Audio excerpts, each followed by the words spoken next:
Исламова Әминә, татар халык әкияте. Ай белән кояш. Ай белән кояш элек заманда гел бер җирдә генә тормакчы булганнар.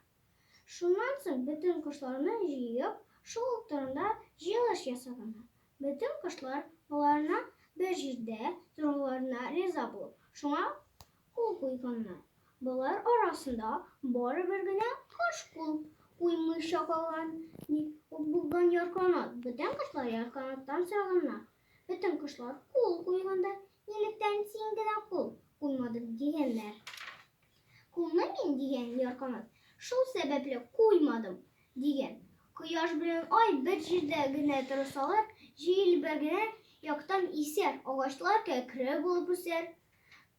Игеннәр дә кояш төшкән җирдә генә үсәр. Кояш төшмәгән җирдә үсмәс дигән. Шуннан соң бөтен кошлар әйткәннәр. Дөрес әйтә шул. Кояш төшмәгән җирдә иген үсми инде ул дигәннәр. Ай белән кояш икесенә дә бер җирдә тормаска әйләнеп йөрергә дип карар чыгарганнар ди.